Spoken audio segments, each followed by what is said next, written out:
The spicy ടെയിലിൻ്റെ ഈ എപ്പിസോഡിലേക്ക് എല്ലാവർക്കും സ്വാഗതം. അപ്പോൾ നമ്മളിന്ന് ചെയ്യുന്നത് ഇപ്പോഴത്തെ ട്രെൻഡിങ് ആയിട്ടുള്ള ട്രെസ്ലീച്ചസ് കേക്കിൻ്റെ റെസിപ്പിയാണ്. വളരെ സിമ്പിളായിട്ട് ഒരുപാട് ബേക്കിംഗ് ടൂൾസ് ഒന്നും വേണ്ടാതെ എളുപ്പമായിട്ട് ചെയ്തെടുക്കാൻ പറ്റുന്നൊരു കേക്കാണിത്.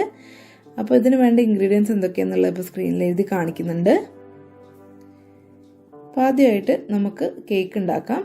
അതിനായിട്ട് ഞാൻ ഒരു കപ്പ് മൈദ എടുത്തിട്ടുണ്ട്. 250 ml കപ്പാണ്. 1 ടീസ്പൂൺ ബേക്കിംഗ് പൗഡർ ആഡ് ചെയ്തിട്ടുണ്ട്. 1/4 ടീസ്പൂൺ ഉപ്പ് ആഡ് ചെയ്തിട്ടുണ്ട്. ബേക്കിംഗ് സോഡ ഞാൻ ഇതിൽ ആഡ് ചെയ്യുന്നില്ല, അല്ലാതെ തന്നെ ഈ കേക്ക് നന്നായിട്ട് പൊന്തി വരുന്നുണ്ട്. അപ്പോൾ അതൊന്ന് 3 പ്രാവശ്യം നന്നായിട്ട് സീവ് ചെയ്തിട്ട് നമുക്ക് മാറ്റി വയ്ക്കാം. ഈ കേക്കിന് 3 മിൽക്ക് കേക്കുമെന്നും പറയും.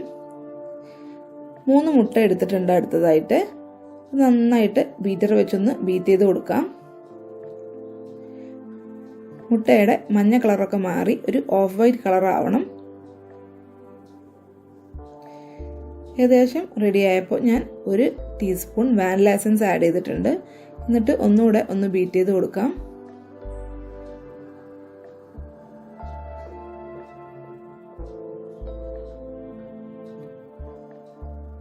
ഇനി അടുത്തതായിട്ട് പഞ്ചസാര പൊടിച്ചാണ് ആഡ് ചെയ്യുന്നത്. 1/4 കപ്പ് പഞ്ചസാര, പൊടിക്കാത്ത പഞ്ചസാര എടുത്തിട്ട് നന്നായിട്ട് പൊടിച്ചെടുത്തതാണ്. അതൊരു 3 ബാച്ചായിട്ട് ആഡ് ചെയ്തിട്ട് നന്നായിട്ട് ബീറ്റ് ചെയ്ത് യോജിപ്പിക്കുകയാണ് ചെയ്യുന്നത്.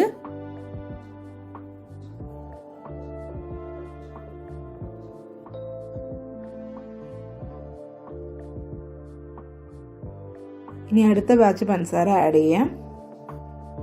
ഈ കേക്കിൻ്റെ ഒരു പ്രത്യേകത എന്താണെന്ന് വെച്ചാൽ നമ്മളിതിൽ വെറ്റ് ചെയ്യാനായിട്ട് പാലിൻ്റെ മിക്സ്ചറാണ് ആഡ് ചെയ്യുന്നത്.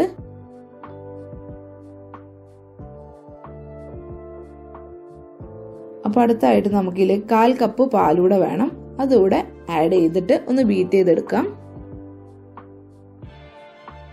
ഇളം ചൂടുള്ള പാല് എടുക്കാനായിട്ട് പ്രത്യേകം ശ്രദ്ധിക്കണം. അത് ബീറ്റ് ചെയ്തതിന് ശേഷം 1/4 കപ്പ് ഓയിൽ എടുത്തിട്ടുണ്ട്. സൺഫ്ലവർ ഓയിലാണ്. അതൊരു 2-3 വട്ടമായിട്ട് കുറച്ചായിട്ട് ആഡ് ചെയ്തിട്ട് ബീറ്റ് ചെയ്ത് കൊടുക്കാം. ഓയിൽ ആഡ് ചെയ്ത് കഴിഞ്ഞാൽ പിന്നെ ഹൈ സ്പീഡിലിട്ട് ബീറ്റ് ചെയ്യരുത്.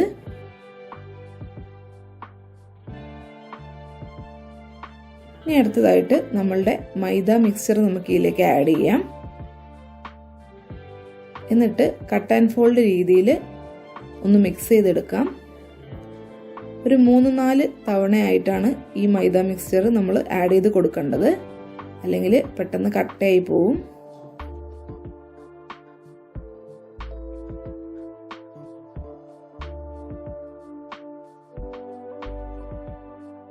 അപ്പോൾ അടുത്ത മിക്സ്ചർ കൂടെ ആഡ് ചെയ്തിട്ട് ഒന്ന് കട്ട് ആൻഡ് ഫോൾഡ് രീതിയിൽ തന്നെ മിക്സ് ചെയ്തെടുക്കാം.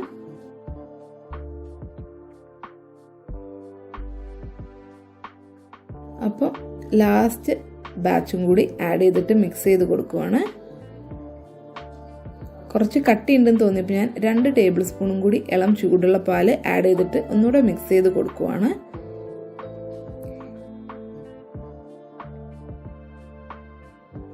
ഇനി നമ്മൾ നന്നായിട്ട് ഓയിൽ വെച്ച് ഗ്രീസ് ചെയ്തിട്ടുള്ള കേക്ക് ടിന്നിലേക്ക് ഈ ബാറ്ററിൻ്റെ പകുതി ഒഴിക്കാം. അപ്പോൾ 2 കേക്ക് ചെയ്യാനായിട്ടുള്ള ബാറ്റർ ഉണ്ടത്. നമ്മളുടെ കേക്ക് വെറ്റ് ചെയ്തെടുക്കുന്നത് പാലിൻ്റെ ഒരു മിക്സ്ചർ കൊണ്ടാണ്. അപ്പോൾ അതൊന്ന് റെഡിയാക്കാനായിട്ട് 1/4 കപ്പ് ഇവാപ്പറേറ്റഡ് മിൽക്ക്, നന്നായി കുറുക്കിയെടുത്ത പാലാണ്, 1/4 കപ്പ് ആഡ് ചെയ്തിട്ടുണ്ട്. അതിലേക്ക് 1/2 കപ്പ് ഫ്രഷ് ക്രീം ആഡ് ചെയ്തിട്ടുണ്ട്. 1/4 കപ്പ് മിൽക്ക് മെയ്ഡ് ആഡ് ചെയ്തിട്ടുണ്ട്, അല്ലെങ്കിൽ കണ്ടൻസ്ഡ് മിൽക്ക് ആഡ് ചെയ്തിട്ട് നന്നായിട്ടൊന്ന് മിക്സ് ചെയ്തിട്ട് മാറ്റി വയ്ക്കാം. അപ്പോൾ അതൊന്ന് മിക്സ് ചെയ്ത് റെഡിയാക്കിയിട്ടുണ്ട്.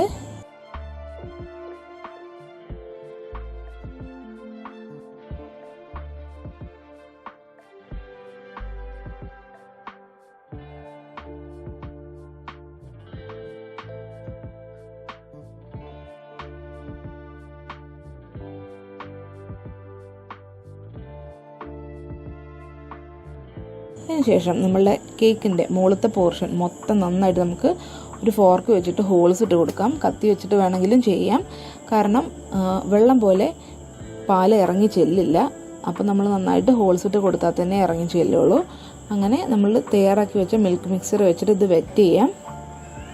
അപ്പോൾ കുറച്ച് മിൽക്ക് മിക്സർ അവിടെ ബാക്കി വെക്കാം. ഏറ്റവും ലാസ്റ്റ് നമ്മൾ ഈ മിൽക്ക് മിക്സർ വെച്ച് ഒഴിച്ചിട്ടാണ് ഇത് നമ്മൾ കഴിക്കാറാവുമ്പോൾ കഴിക്കുക. ഇത് എല്ലാ സ്ഥലവും വെറ്റായി എന്ന് തോന്നുമ്പോൾ ഒരു 1/2 മണിക്കൂർ നമുക്കിതൊന്ന് ഫ്രിഡ്ജിൽ വെച്ചേക്കാം. ഇനി വിപ്പിംഗ് ക്രീം ചെയ്യുക എങ്ങനെയാണെന്ന് നോക്കാം.